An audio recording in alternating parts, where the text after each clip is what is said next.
Okay, so this video is about creating data and graphing digitally with Google Sheets. There are going to be quite a few times in Hi-C chemistry where you're going to be expected to collect and or process and or graph data, and this is how you do it. So it's completely okay if you want to draw it by hand, but it's even better and even easier if you use Google Sheets to do this. So this is data that I've inputted into Google Sheets on the electronegativity values of different elements on the periodic table. And I put it in based on electronegativity value. But what I really want to do is I want to see how the atomic number or the type of element impacts the electronegativity of that element. So for me, this data is not in the correct order. So the very first thing that I want to do is I want to put this data into the correct order. The way I'm going to put the data in the correct order is I'm going to sort the data. So the very first step is I'm going to highlight all the data I want to sort.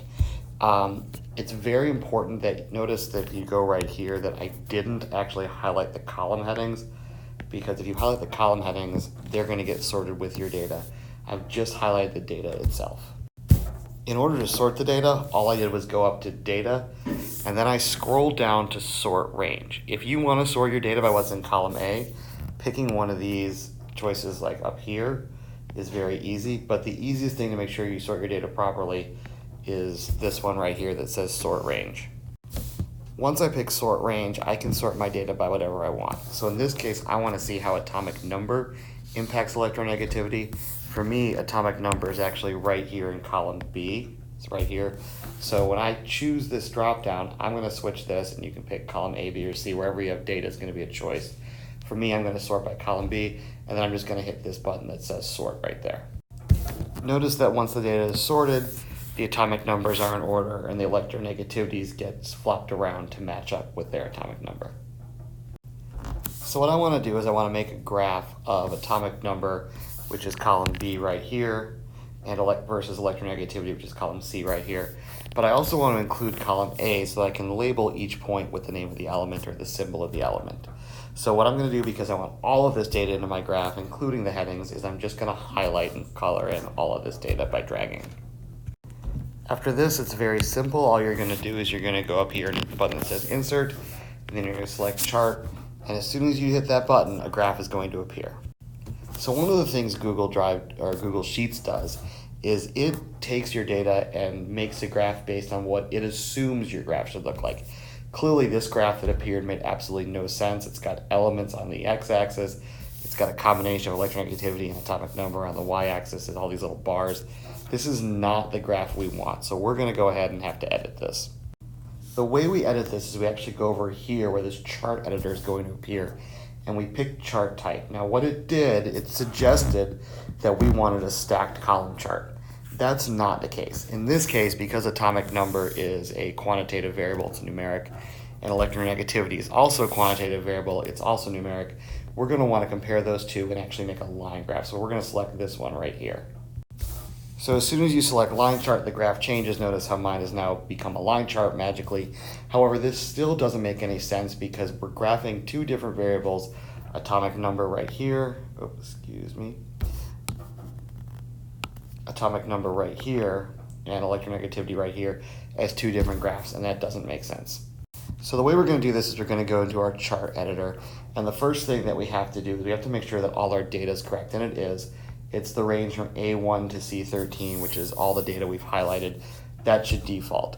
What you're going to want to do first, though, is change your x-axis. And in this case, we want our x-axis to be atomic number because I want to see how atomic number impacts electronegativity. So I'm going to go to the x-axis right here, hit these little three dots right here, and then choose the choice that says Edit. So I can edit what my x-axis is going to be. In this case, I want my x-axis to be atomic number, and if you remember from the original graph, and you can look back in the video, my atomic numbers are actually in the B column. B1 is the heading of atomic number. B13 is my last value of atomic number that I have in there. So I'm going to select the range from B1 to B13, and the way I do that is I type in B1, which is where I start, I type in a colon to separate it, and then I type in B13, which is where it ends. So notice that this graph still doesn't make sense, but if you look closely, what you'll see is that the x-axis has actually changed Now it's the numbers that I have for the values of atomic number right here. The label didn't change, that's okay. We were actually able to fix that later. And it's still graphing both atomic number and electronegativity. It's also really messed up this data range, but that's okay, we can fix it too. The important thing is that this x-axis is what we want, and in our case, that's atomic number. So if you remember, we wanted electronegativity to be the dependent variable, the variable that's going to go on our y-axis. So if you look over here, what you'll see that we still have atomic number and electronegativity as our what they call series. Series really means what we have on the y-axis.